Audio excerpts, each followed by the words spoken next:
Hello and welcome to Tele Talkies. दोस्तों, Bigg Boss OTT के घर के अंदर वीकेंड के वार के दौरान आया कॉलर ऑफ द वीक, क्योंकि इस हफ्ते ये स्पेशल सेगमेंट मेकर्स ने रखा था और ऐसे में वीडियो कॉल के जरिए कंटेस्टेंट से सवाल पूछती हुई नजर आई आम जनता। और सवाल आया इस बार पूजा भट्ट के लिए। पूजा से पूछा ऐसा सवाल कि अभिषेक हो गया ताली बजाने पर मजबूर। क्या कुछ हुआ, चलिए हम आपको पूरी खबर बताएंगे इस रिपोर्ट में। लेकिन अगर नहीं किया है अभी तक आपने, चैनल को सब्सक्राइब जरूर करें और बेल आइकन को भी आप जरूर दबाएं।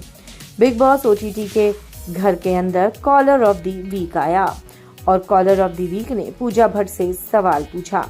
यहाँ पर सवाल जो पूछा वो ये बोला कि पूजा, आप ये कहती हैं कि अभिषेक औरतों की इज्जत नहीं करते हैं, और क्या आपको नहीं लगता कि आपकी ये स्टेटमेंट बहुत ज्यादा डबल स्टैंडर्ड वाली है?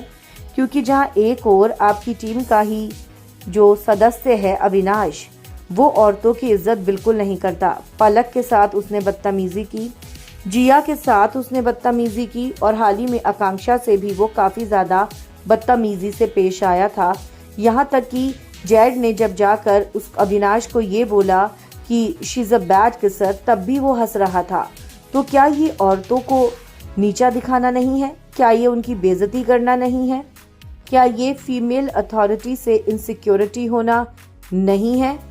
क्या आपको नहीं लगता कि आपको उल्टा जो कुछ भी आपने अभिषेक को बोला वो अविनाश को बोलना चाहिए था? और अगर आपको अभिषेक में इतनी गलतियां नजर आ रही थी तो अविनाश में तो उससे भी ज्यादा गलतियां थी, लेकिन आपने उसको इसलिए नहीं बोला क्योंकि वो सिर्फ आपकी टीम का मेंबर है, इसीलिए।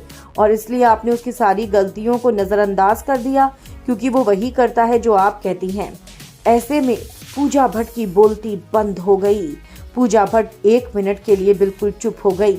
उसके बाद पूजा ने कहा कि मुझे अभिषेक मेरा बच्चे जैसा लगता है और इसीलिए मैं उसको समझाती हूँ। अविनाश बहुत मैच्योर लड़का है और उसको मुझे समझाना सही नहीं लगता। उसको जो सही लगता है वो करे और जो गलत लगता है वो करे। अभिषेक से मेरा एक अजीब सा रिश्ता बन गया है और उसका रीजन ये है कि घर में जितने भी लड़के हैं उन सब में वो सबसे छोटा है और यही वजह है कि अगर वो कोई गलती करता है तो आई फील लाइक कि मुझे इसको समझाना चाहिए और इसलिए उसको मैंने बोला। अविनाश जितना गलत है उसको पता है वो कहाँ गलत है और कहाँ सही है, and I think he will improve on that. Well दोस्तों, पूजा भट्ट ने तो डिप्लोमेटिकली करेक्ट आंसर दे दिया और ऐसे में ये देखकर अभिषेक हंसता हुआ नजर आया। आप क्या कहेंगे इस पर? हमें कमेंट्स में आप जरूर लिख कर बताएं। वीडियो को लाइक और शेयर करना आप ना भूलें।